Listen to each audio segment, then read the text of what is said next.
Amém. Essa frase é marcante, né? Por isso que eu sempre repito ela. Quando ele se aproxima, tudo muda. Tenha certeza disso.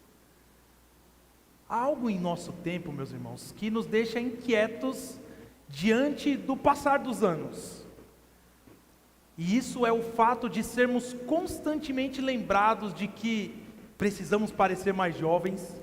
E isso nunca foi tão evidente através de vários procedimentos estéticos que têm crescido o tempo todo.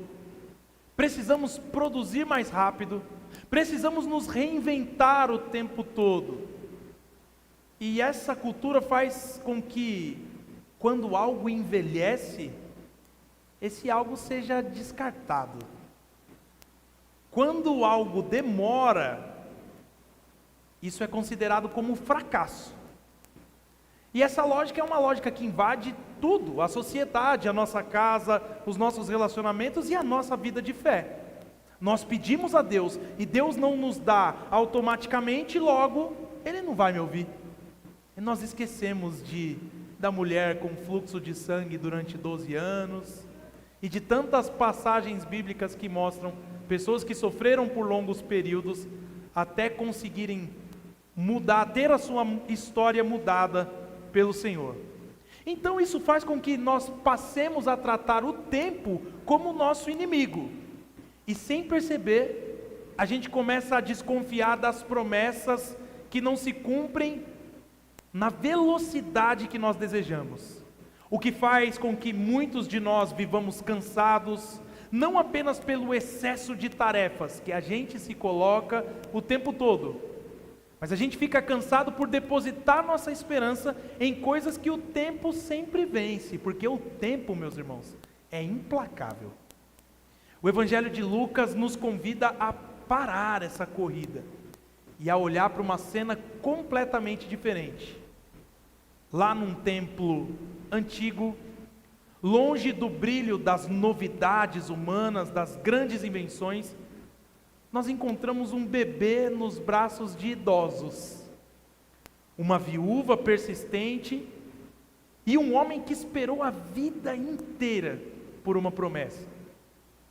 Então aqui, a esperança nesse texto não está ligada à juventude, à força ou à eficiência, mas está ligada à fidelidade de Deus, porque Deus é fiel. E o texto nos mostra que o Senhor não tem pressa. Então, meus irmãos, Cristo se mostra nesse texto presente no meio do seu povo.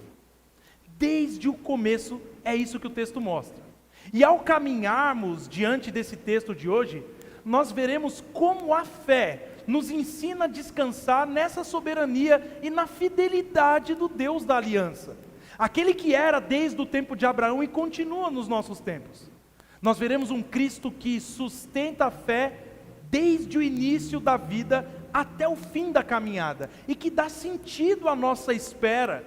Como nós falamos hoje já, a espera não é algo fácil, mas Deus dá sentido à espera dos mais velhos e Ele dá também direção àqueles que são mais novos. Este texto fala a famílias cheias, a casas silenciosas, e a quem educa filhos, a quem carrega saudades, a quem está começando a vida e a quem já esperou por muito tempo. A Bíblia é assim, ela abrange todos os no fim, nós somos chamados a colocar a nossa confiança não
Ei, ó. Pronto, vou voltar do começo? Pode ser? Melhor não, né? Então, meus queridos, depois do coro dos anjos que nós vimos a semana passada, da visita dos pastores, o texto agora faz algo surpreendente. Ele desacelera, põe o pé no freio. Nós saímos do campo aberto e daquela noite iluminada para a glória de Deus, e entramos na rotina da fé obediente de um casal que havia recebido um chamado do Senhor. Maria e José pegam o menino, pegam o caminho do templo, e não para viver algo extraordinário, fora do comum, mas para fazer o que todo judeu piedoso era chamado a fazer. E com isso Lucas quer que nós percebamos que a salvação não avança apenas por milagres visíveis, mas por passos simples de obediência, não apenas por coisas sobrenaturais. O Deus que enviou os anjos também sustenta a fé nos gestos repetidos, nas idas à igreja, nas decisões silenciosas que ninguém aplaude, mas que carregam um peso eterno. No 8º dia, Jesus é circuncidado, assim como João Batista nós vimos sendo também circuncidado. Isso não é um detalhe técnico do texto, mas é um ato carregado de significado. Porque a circuncisão era o sinal da aliança, como nós já falamos naquela mensagem sobre João Batista, e o sinal dessa aliança feita com Abraão, o lembrete visível de que aquele menino pertencia ao povo da promessa. Então o Filho eterno de Deus se submete a esse sinal, porque veio para estar plenamente debaixo da lei, e ele mostra isso agora. Jesus não precisava passar pelos trâmites da lei, mas ele se submete aos trâmites da lei. Então ele faz isso no lugar do seu povo, no nosso lugar, e isso faz com que a gente aprenda algo profundo e consolador. A nossa fé não é sustentada pela nossa obediência perfeita, mas pela obediência perfeita de Cristo em nosso lugar. Desde bebê, Ele já está fazendo por nós o que nós jamais conseguiríamos fazer. Por isso, Maria e José levam Jesus ao templo para apresentá-lo ao Senhor. Não era uma encenação religiosa, mas era a fidelidade concreta àquilo que Deus chamava o seu povo a fazer. Eles caminham até Jerusalém porque creem que Deus merece ser honrado com tudo, inclusive com o filho que receberam como um milagre do Senhor. Vejam, meus irmãos, os pequenos atos da nossa vida mostram o quanto nós cremos em Deus. O simples ato de ficar em pé na igreja e cantar mostra isso. O simples ato de abrir a sua boca e falar com o Senhor mostra isso. Os nossos pequenos atos mostram isso. O que nos lembra que a fé verdadeira sempre se move. A fé não é imóvel, estéril. Ela sempre produz frutos e se move. Ela não fica apenas no coração ou nas palavras, mas se expressa em decisões práticas do nosso dia a dia. Isso porque Deus sustenta a fé quando aprendemos a colocar Deus no centro da nossa vida familiar, e não só nos momentos de celebração, mas também nos deveres que parecem comuns e cansativos. Já o sacrifício oferecido, que eram 2 pombinhos, diz muito mais do que parece. Era a oferta dos pobres, daqueles que não tinham recursos para algo maior. Então, isso significa que o Rei Todo-Poderoso do Universo entra oficialmente na história através de uma família muito simples, com recursos limitados, mas com um coração obediente.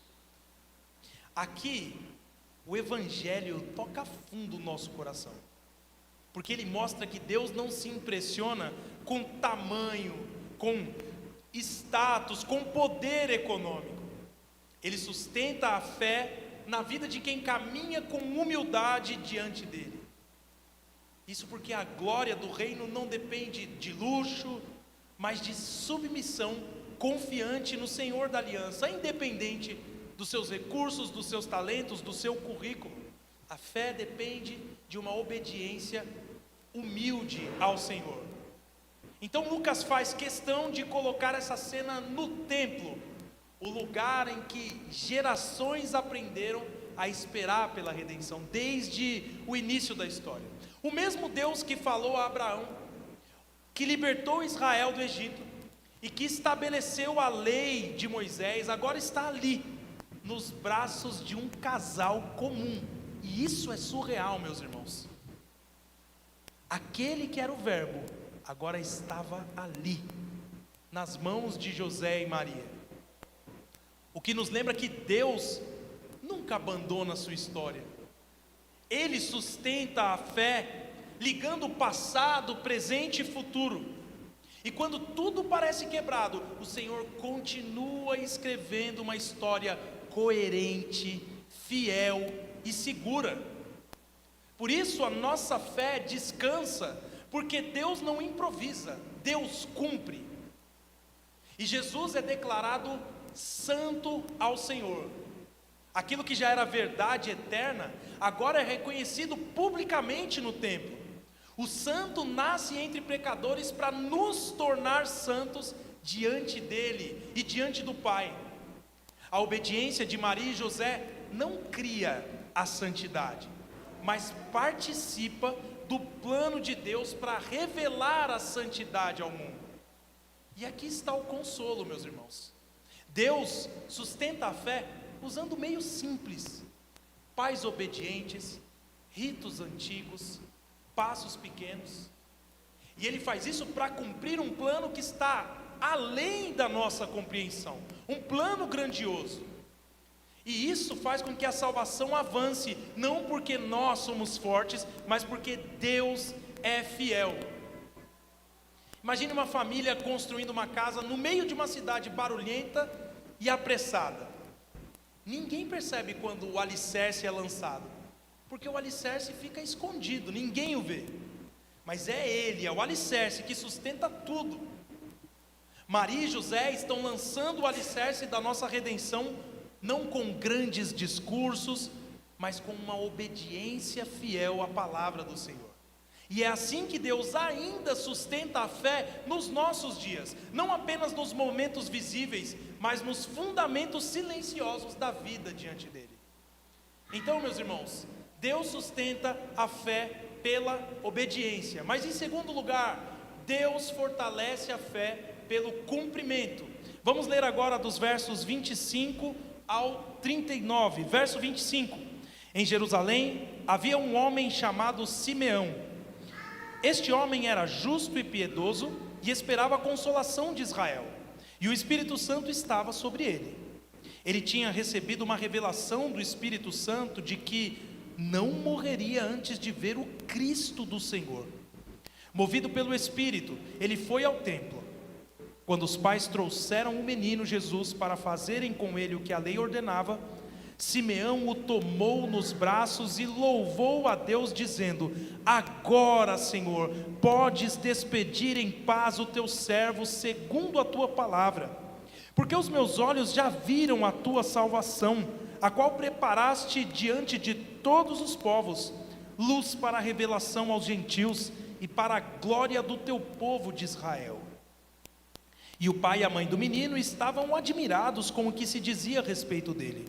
Simeão os abençoou e disse a Maria, mãe do menino: eis que este menino está destinado tanto para a ruína, como para a elevação de muitos em Israel, e para ser alvo de contradição, para que se manifestem os pensamentos de muitos corações.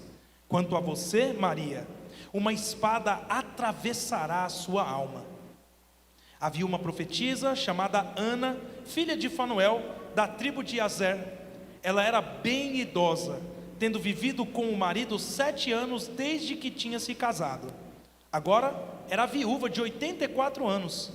Ela não deixava o templo, mas adorava noite e dia com jejuns e orações. E chegando naquela hora, dava graças a Deus e falava a respeito do menino a todos os que esperavam a redenção de Jerusalém. Depois de terem cumprido tudo conforme a lei do Senhor, voltaram para a Galileia, para a sua cidade de Nazaré.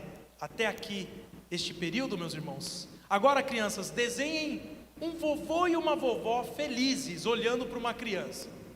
Você pode pensar no seu avô, na sua avó, dois idosos olhando para uma criança. Então ali, no pátio do templo, continua o movimento repetido das pessoas indo e vindo e fazendo as suas obrigações religiosas. Pessoas entrando, saindo, cumprindo seus ritos e seguindo a sua rotina. Mas no meio desse fluxo comum do dia a dia, assim como nós, se passarmos pelas igrejas, veremos as coisas parecidas acontecendo, no meio desse fluxo comum, Deus levanta duas vozes que carregam décadas de espera silenciosa. Simeão e Ana não representam a pressa, mas a perseverança. Eles esperaram por um longo período. Eles não correram atrás de novidades. Eles aprenderam a esperar em Deus.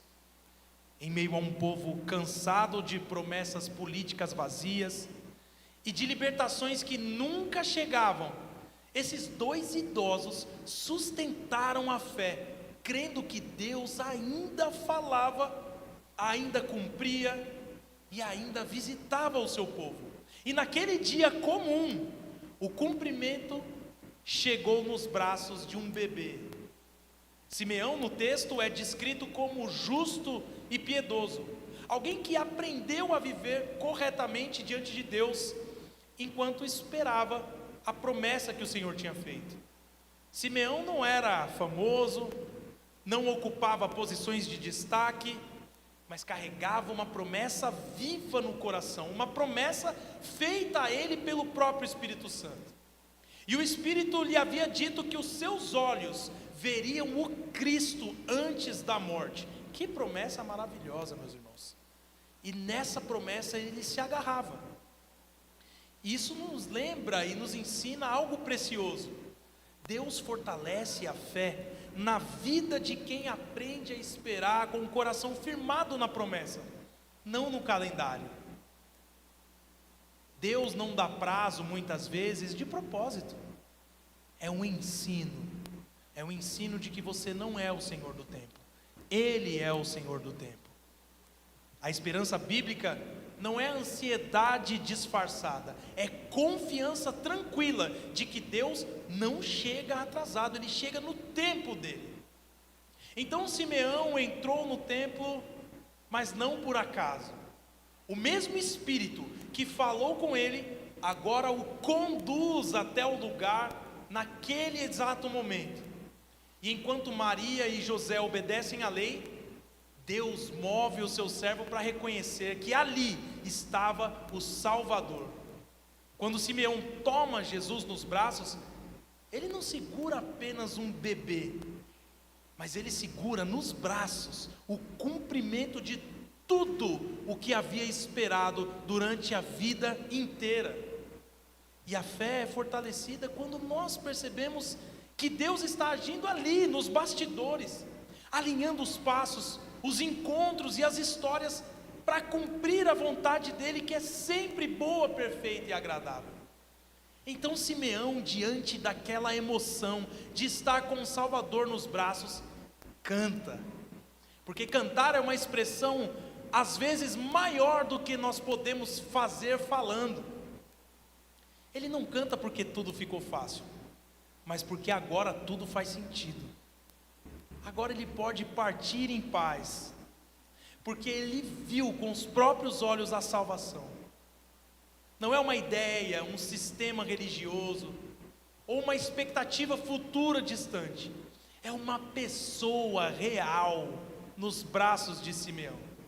Jesus é a luz que alcança os povos, e a glória que cumpre as promessas que haviam sido feitas a Israel. E aqui nós aprendemos que a fé amadurecida descansa não quando os problemas acabam, mas quando reconhecemos que Deus cumpriu a sua palavra em Cristo. Então Simeão abençoa, mas ele também adverte. O mesmo Cristo que consola também divide. E nós temos que ter isso claro em nossa mente. Ele será um sinal de contradição. Alguns cairão, outros se levantarão. A fé é fortalecida pelo cumprimento, não de qualquer coisa, mas o cumprimento de promessas eternas. Ela não é uma fé ingênua, mas é uma fé que entende o custo do Evangelho. E é isso que Simeão faz ao dizer para Maria: você é sim bem-aventurada, mas uma espada vai transpassar a sua alma. Maria ouvirá palavras que ferem o coração, porque a salvação virá através da dor. Cristo chega ao mundo e sofre até o final de sua vida. Deus fortalece a fé, não escondendo o sofrimento, mas mostrando que ele não é o fim da história. A cruz já está no horizonte, mas a glória também.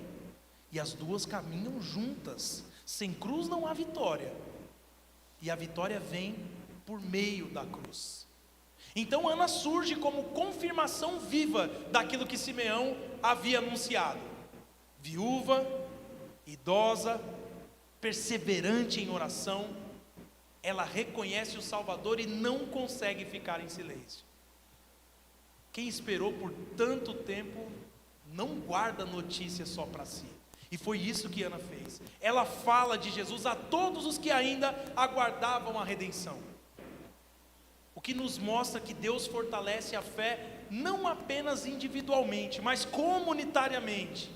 Quando nós olhamos uns para os outros, sabendo de suas dificuldades, de suas necessidades, e vendo que mesmo assim, essas pessoas continuam buscando o Senhor, isso fortalece a nossa fé. É por isso que a comunhão dos irmãos é imprescindível na vida cristã. O cumprimento da promessa gera testemunho em nós, gera anúncio e gera esperança renovada em outros corações também cansados. Simeão e Ana são como pessoas que atravessam a madrugada acordadas. Eu não sei se você já passou por isso, mas você olha para o céu escuro, confiando que o sol vai nascer, e aquilo demora. Só que quando os primeiros raios de sol aparecem, eles não precisam convencer ninguém. A luz fala por si só e você sabe que o dia está raiando. Jesus chegou dessa forma, sem barulho, sem espetáculo, mas trazendo um novo dia, virando a página da história. A fé é fortalecida quando nós percebemos que, mesmo após longas noites, Deus ainda faz o sol nascer, e nós podemos confiar nisso. Mas por fim, meus irmãos, Deus revela a fé no crescimento do filho. Vamos ler o final do texto dos versículos 40 a 52. O menino crescia e se fortalecia, enchendo-se de sabedoria, e a graça de Deus estava sobre ele. Todos os anos os pais de Jesus iam a Jerusalém para a festa da Páscoa. Quando ele atingiu os 12 anos, foram a Jerusalém segundo o costume da festa. Terminados os dias da festa, ao regressarem, o menino Jesus ficou em Jerusalém, sem que os pais dele o soubessem. Pensando, porém, que ele estava entre os companheiros de viagem, andaram um dia inteiro e então começaram a procurá-lo entre os parentes e conhecidos. E, como não o encontraram, voltaram a Jerusalém à sua procura. 3 dias depois, o acharam no templo, assentado no meio dos doutores, ouvindo-os e fazendo-lhes perguntas. E todos os que ouviam o menino se admiravam muito da sua inteligência e das suas respostas. Logo que os pais o viram, ficaram maravilhados. E a sua mãe lhe disse: Filho, por que você fez isso conosco? Seu pai e eu estávamos aflitos à sua procura. Ele respondeu: Por que me procuravam? Não sabiam que eu tinha de estar na casa de meu pai? Não compreenderam, porém, as palavras que lhes disse. E voltou com eles para Nazaré, e era submisso a eles, e a mãe dele guardava todas estas coisas no coração. E Jesus crescia em sabedoria, estatura e graça diante de Deus e dos homens. Até aqui, esse trecho da palavra do Senhor. O último desenho que vocês farão, crianças, é de pessoas sentadas olhando para uma criança. Tá bom? Pessoas sentadas olhando para uma criança. Queridos, até aqui, até o final do capítulo 2 de Lucas, nós temos uma história que só é registrada no Evangelho de Lucas, que é essa história do nascimento do Senhor e dos seus primeiros passos. Daqui em diante, a partir da semana que vem, nós vamos ver coisas que são relatadas também nos Evangelhos de Marcos e de Mateus, mas até aqui é interessantíssimo ver os primeiros passos de Jesus, depois dos cânticos proféticos e dos encontros marcantes que nós vimos no templo. Essa narrativa desacelera, como nós falamos. A família volta para Nazaré, um lugar comum, fora dos holofotes espirituais, que era tida como qualquer coisa. E é ali que Jesus cresce. Deus não apressa o plano da redenção, Ele amadurece o plano da redenção. E o texto pula anos silenciosos, mostrando que o agir de Deus não acontece apenas em grandes momentos públicos, mas também na rotina, no crescimento paciente e no passar dos dias.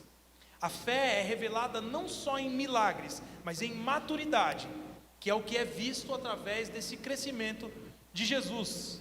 Então Lucas resume a infância de Jesus em poucas palavras, mas cheias de significado. Ele cresce como qualquer menino. Olha o Eric crescendo ali, o Gael crescendo. Ele cresce como qualquer menino. Ele aprende, ele se fortalece e ele amadurece. Jesus, mesmo sendo 100% Deus, não pulou etapas, o que afirma a sua plena humanidade. Mas ao mesmo tempo, a graça de Deus estava sobre Jesus, revelando sua identidade divina desde o início. E aqui a fé é revelada de forma profunda, porque Deus age por meio dos processos do dia a dia. O crescimento espiritual não acontece em saltos, mas em passos firmes, sustentados pela graça. É através da sua leitura dia a dia, da sua vida constante de oração, dia a dia, que Deus vai transformando a sua vida. Então, na festa da Páscoa, Jesus fica em Jerusalém, e Maria e José só percebem depois. E quando eles percebem, meus irmãos, assim como qualquer pai e mãe, a angústia toma conta. 3 dias de procura, 3 dias de silêncio. Assim como lá na frente, a humanidade passaria 3 dias com Jesus debaixo da terra, morto, e as pessoas estariam assim, em silêncio, procurando por Ele. Deus permite que até os pais de Jesus experimentem o medo de não entender tudo o que Deus estava fazendo. O que deve nos ensinar que a fé verdadeira não elimina a angústia, mas aprende a atravessar a angústia, confiando que Deus continua no controle, mesmo quando Ele parece ausente. Irmãos, nós temos que abandonar o discurso triunfalista de que crente não fica angustiado, de que crente não sofre, de que crente não tem nada dessas coisas, porque não é verdade. A diferença é que nós passamos por isso sabendo por que passamos, com propósito e sabendo que Deus está lá, no final da estrada, esperando por nós.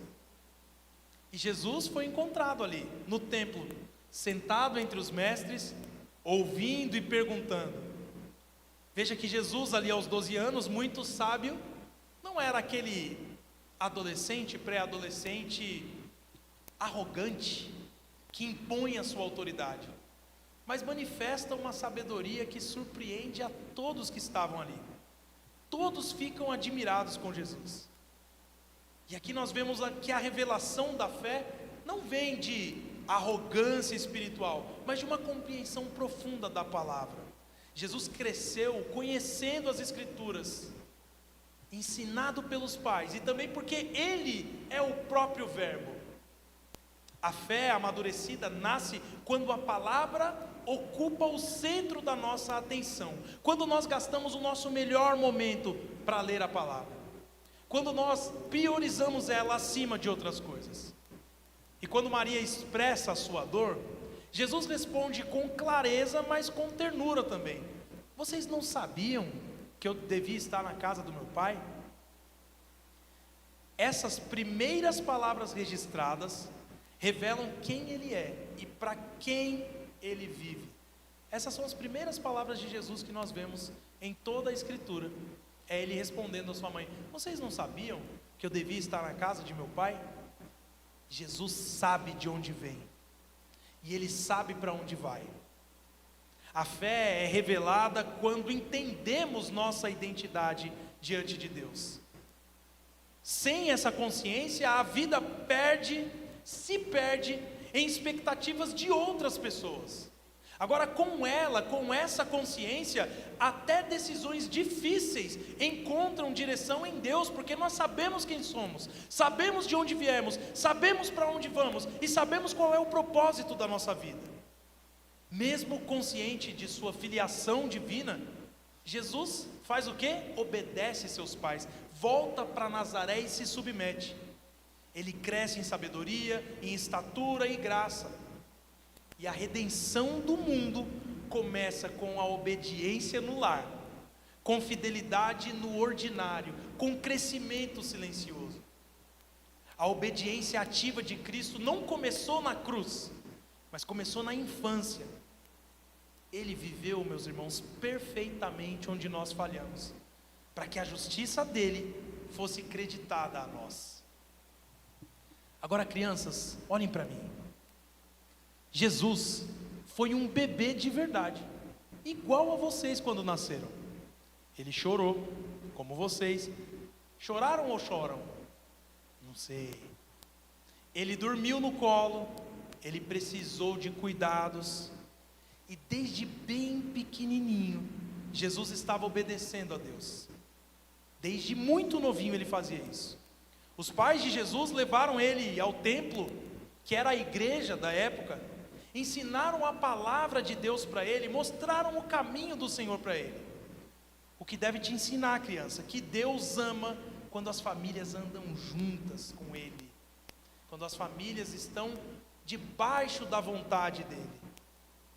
Crianças, Jesus entende vocês, Ele sabe como é crescer, Ele sabe como é aprender, como é às vezes não entender tudo que estão te explicando, mas Ele chama você, criança, a confiar no Pai do céu, assim como Ele confia. Vocês nunca estão sozinhas, porque Jesus está junto com vocês. Sabe, criança, Simeão e Ana eram bem velhinhos, mas eles tinham um coração jovem de esperança. Eles esperaram por Jesus durante muitos e muitos anos.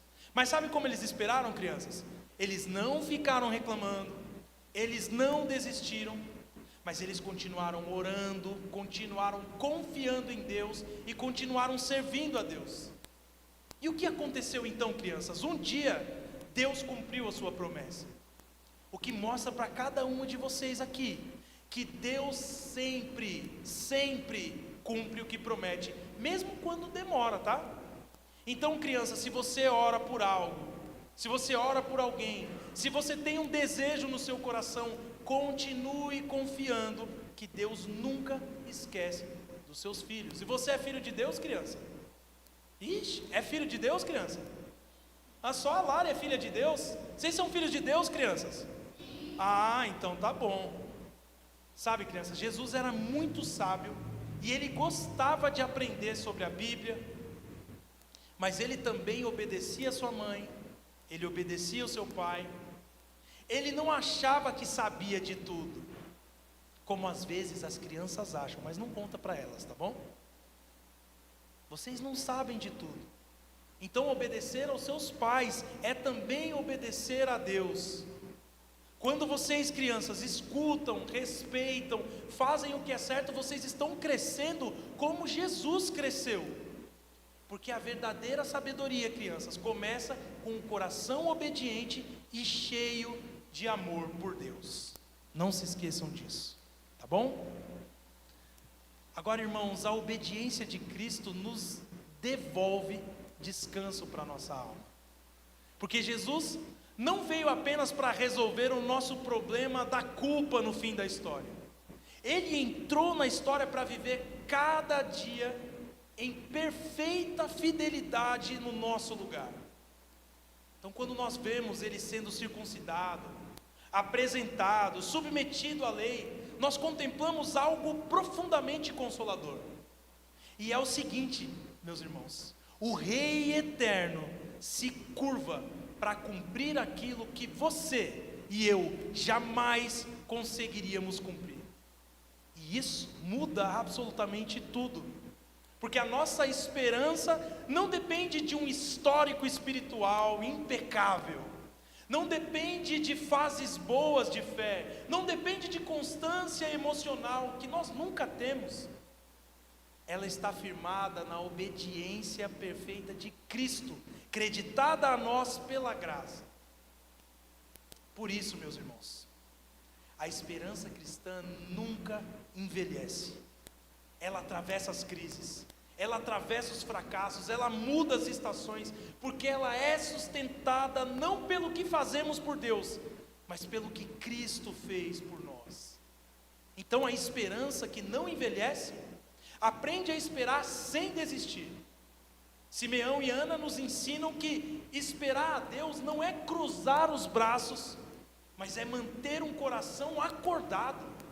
Eles oravam, eles serviam, eles adoravam, mesmo quando tudo ao redor parecia em silêncio. E quantas vezes a sua esperança se desgasta, porque você mede Deus pelo ritmo das suas próprias urgências? Queremos respostas rápidas, soluções imediatas, alívios instantâneos, mas o texto nos lembra que Deus visita o seu povo no tempo certo, nunca atrasado e nunca adiantado. A esperança descansa na soberania de um Deus que governa tudo, os encontros, os atrasos, o silêncio. Por isso, quem aprende a esperar assim, não se torna um cínico, nem se torna um amargo, mas amadurece. E quando Deus cumpre sua promessa, o coração reconhece: não foi acaso, foi graça, foi pura graça do Senhor. E essa esperança se renova quando a vida encontra o seu verdadeiro centro. Aos 12 anos, Jesus deixa claro que a vida dele gira em torno dos negócios do Pai, da vontade do Pai. Ele não está sendo desrespeitoso com sua mãe, ele está sendo claro. Sua missão vem antes de tudo. E aqui nós somos confrontados, meus irmãos, com carinho, mas com muita verdade. Muitas vezes, a nossa esperança se cansa porque colocamos no centro aquilo que não foi feito para carregar o peso da nossa alma. Projetos, reconhecimento, estabilidade, controle. Nós fomos criados para a glória de Deus, e Jesus é o único que viveu isso sem falha alguma. Então, quando nossa vida se alinha novamente à vontade do Pai, algo se ajusta dentro do nosso próprio coração, e a esperança deixa de ser um esforço e se torna uma consequência. Por isso, viver essa esperança é reorganizar a vida inteira ao redor de Deus, e não tentar encaixar Deus nos espaços que sobraram. E isso porque Cristo é o verdadeiro primogênito que assume o nosso lugar diante de Deus. Quando nós vemos Maria oferecendo pombinhos no templo, nós percebemos algo profundamente comovente. Enquanto um sacrifício simples é apresentado, o verdadeiro sacrifício estava nos braços de Maria. A lei sempre apontou para a necessidade da purificação, mas a lei não tinha poder para purificar o coração. Por isso Jesus cumpre o rito, não porque Jesus precisava do rito, mas porque nós precisamos. Ele entra na história se submetendo às sombras da lei, como Paulo diz, para nos entregar a realidade da salvação. Então a nossa esperança não está nos rituais, nas performances religiosas ou na tradição de uma vida cheia de exigências. Na verdade, a nossa esperança está em Cristo, que é o Cordeiro definitivo.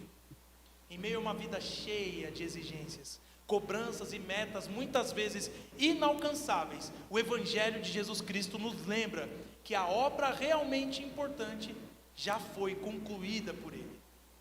E é por isso que Cristo é a luz que atravessa fronteiras e vence a morte.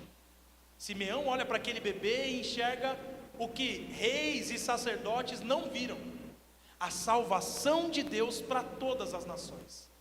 Jesus não veio para resolver problemas individuais ou para restaurar uma identidade nacional do povo israelita. Muito pelo contrário, ele veio para iluminar os povos, as histórias e os destinos daqueles que são seus. E é por isso que Simeão pode dizer que agora ele pode partir em paz, porque a esperança cristã não nega a realidade da morte, mas remove o seu poder de terror.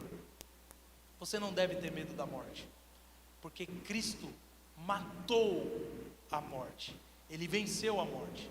Então, em um mundo marcado por ansiedade, perdas repetitivas, notícias que nos lembram constantemente da fragilidade da vida, Cristo permanece como a única consolação verdadeira.